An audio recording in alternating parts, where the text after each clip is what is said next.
And this insane college football coaching carousel goes around and around and around.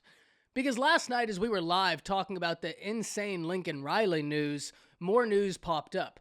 Former Notre Dame head coach Bryan Kelly has officially accepted the LSU job. News that we have got to talk about because this has major implications. But before we do, as always, y'all know the drill. I want to hear from you. Hop down to the comments, give me a Y for yes, N for no. Are you surprised at this move? Let me know what you're thinking. And if you are new to the channel, be sure to subscribe. Hit that bell notification. I do constant college football content. You don't want to miss any of it. I'm on my push to 10,000 subscribers, and I'd love to have you along. And also, if you enjoyed this content, be sure to like and comment down below.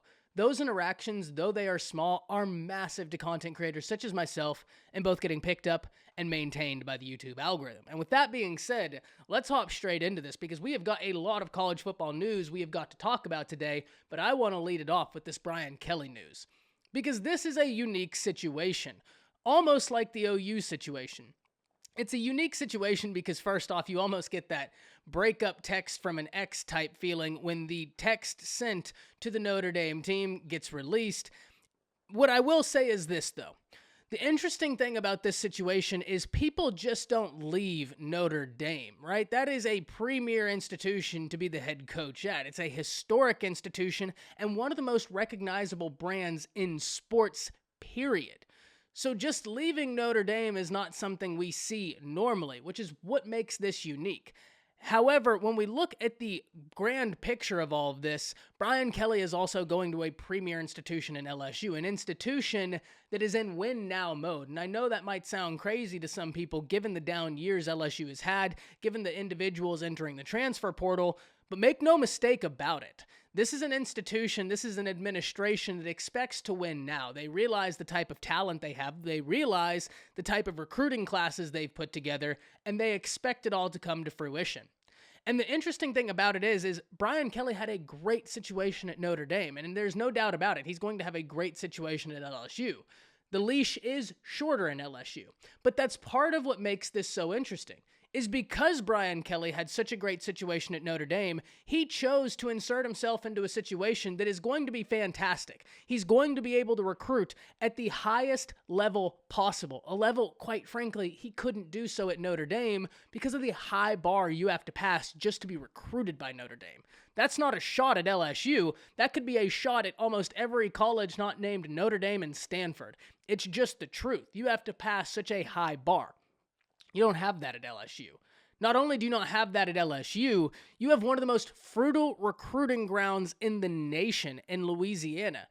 And not only is it one of the most fertile recruiting grounds in the nation, one of the premier high schools in that recruiting grounds is basically on LSU's campus, and LSU is the singular focus of the state as far as major sports are concerned. So you have an unprecedented level of buy-in. I say unprecedented, Bryan Kelly is going to be used to it because he comes from a brand like Notre Dame. The ultimate thing about this, though, that makes this so interesting, and I keep circling back to how he had a great thing going at Notre Dame. He took Notre Dame to the playoffs. He's now inserted himself into a situation with a short leash, like I just said, granted with unbelievable recruiting potential and with an administration that is going to do whatever it takes to win now. So he's going to have a lot of support behind him, but he's going to have to play Nick Saban every single year, a guy he hasn't had the success against. And when you look at the other side of the division, you have Kirby Smart, who the Georgia Bulldogs and Kirby Smart are humming right now. And so there's a large figure at the top of the SEC. And so for Bryan Kelly to be in a great situation, but to choose this, that's a courageous move. And what I can say is that does show he's got a fire in him. So that is an aspect that if I was an LSU fan, I would be looking at this excited. That you have an individual that was a great situation choose to insert himself into a also great situation, but with a large looming figure overhead in Nick Saban. That shows a fire. And when you look at what LSU currently has, an individual such as Corey Raymond, if I'm Bryan Kelly, I'm giving him as big of a paycheck as he could possibly want because I do not want him not at LSU. He is that guy from a DB perspective. He is that guy from a recruiting perspective. I'm doing whatever I can to keep him home. Now, this is interesting because Brian Kelly enters this job when many were expecting LSU could try and pursue Dave Aranda because he had the ties to the SEC. He had the ties to Louisiana in particular, and maybe more importantly, the deep ties to LSU. And in Brian Kelly, you don't have that. You don't have an individual that does have those ties to the SEC, to the South, and to LSU and Louisiana in and of itself. But that's kind of why, even though Brian Kelly doesn't have those ties, and that is going to be something that takes some time to build, SEC recruiting is different. We all know this as SEC fans. Going into the South and recruiting is a different ball game, right? You might get one or two kids every once in a while, but doing it on a year in and year out basis against Georgia, against Alabama, it's a tough call to answer. Against Texas A&M, when you look at what Texas A&M is doing right now, something we are going to be talking about shortly after this, that's a tough call to answer. But it points back to that fire I'm telling you about. And it also points back to something else I said, that there's an administration at the helm at LSU that is willing to do whatever it takes to win. And so they're going to do everything to accelerate his process of recruiting in the South, and Brian Kelly's a smart guy. He's a good football coach. I don't expect him to not know how to recruit. He's going to know how to recruit. I'm simply saying recruiting in the South is a little bit different, and he doesn't have those connections, such as a Dave Aranda. That's all my contention is here. But at the end of the day, this is a good hire for LSU. It's a hire that you needed to make sooner rather than later, because with early National Signing Day right around the corner, and National Signing Day in and of itself really around the corner, I mean, look where we are now.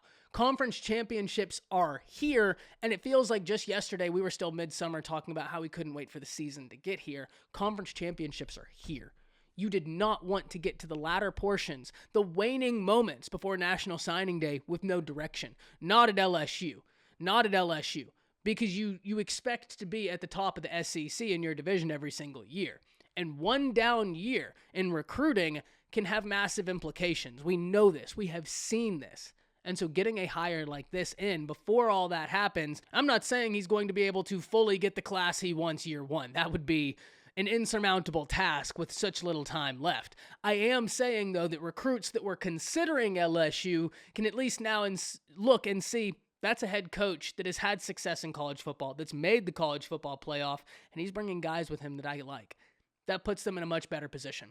But because of that, ultimately, I'm very interested in hearing from all of you. Hop down to the comments. Let me know what you're thinking about this, because this could be a massive hire in a few years when we look back at all this. But this coaching carousel we've seen this year is unbelievable. Not simply for the fact that we have one. We see this all the time in college football. It's the brands that it's happening to. Name me a time where in the same year you had major brands such as LSU, Notre Dame, Florida, USC, and OU come open, and in the same year, TCU fires their legendary coach, Gary Patterson. What a college football season for storylines, and you know it's not done yet. So hop down to the comments, let me know what you're thinking about it. That's it. See ya.